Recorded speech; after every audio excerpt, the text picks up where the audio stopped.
Hi friends, ఈరోజు ఆంధ్ర దోశలోకి కారం చేస్తున్నానండి. చూసేయండి ఎలా చేస్తున్నాను. ఇప్పుడు వచ్చేసి ఒక మిక్సీ జార్ తీసుకోవాలి. ఒక పెద్ద సైజు ఉల్లిపాయ తీసుకోవాలి ఫ్రెండ్స్. ఇది ఉల్లిపాయ పెద్ద సైజు. ఒక మీడియం సైజు టమోటో, అంతే.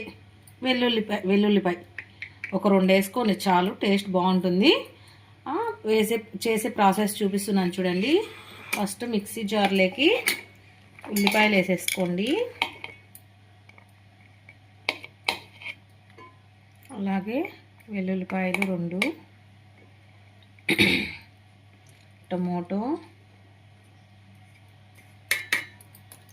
ఇందులోకి కారం, మన ఆంధ్ర కారం అండేది. మన టేస్ట్ పట్టి ఎంత కావాలంటే అంత వేసుకోవచ్చు. నేనైతే 2 స్పూన్స్ వేసుకున్నా, కొద్దిగా వేసుకుంటున్నాను. 2 స్పూన్స్ టేస్ట్ని బట్టి వేసుకోండి. ఎంత కారం తినగలుగుతారో అంత మాత్రమే వేసుకోండి. దానికి తగినంత ఉప్పు.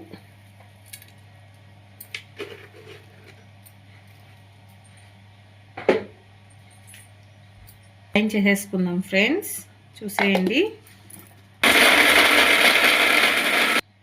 చూసారా ఫ్రెండ్స్ ఎంత బాగుంటుందో ఇది దోశలోకి. మా ఆంధ్ర సైడు చాలా బాగుంటుంది. ఇది చాలా టేస్టీగా, చాలా సింపుల్ వేలో చేసేసుకోవచ్చు ఫ్రెండ్స్. ఇందులోకి ఇదంతా ఒక బౌల్లోకి తీసేసుకోండి.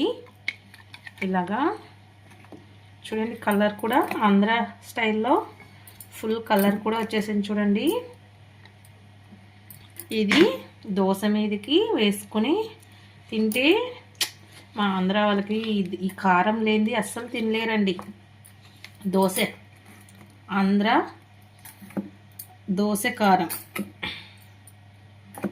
చాలా బాగుంటుంది. ఆమ్లెట్ దోశ గడి వేసేసుకొని, దోశ మీద గుడ్డు వేసుకొని ఈ కారం వేసుకున్నారనుకో చాలా టేస్టీగా ఉంటుంది ఫ్రెండ్స్.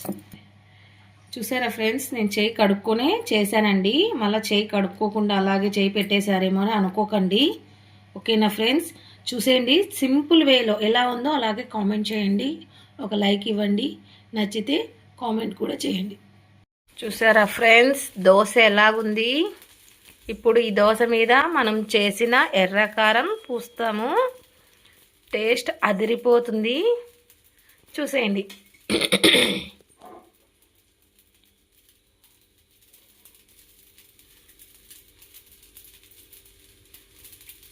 ఫస్ట్ అలాగా ఆయిల్ వేసేసుకోండి. మన ఎర్రకారం వస్తే ఆంధ్ర స్పెషల్ అండి, చాలా బాగుంటుంది.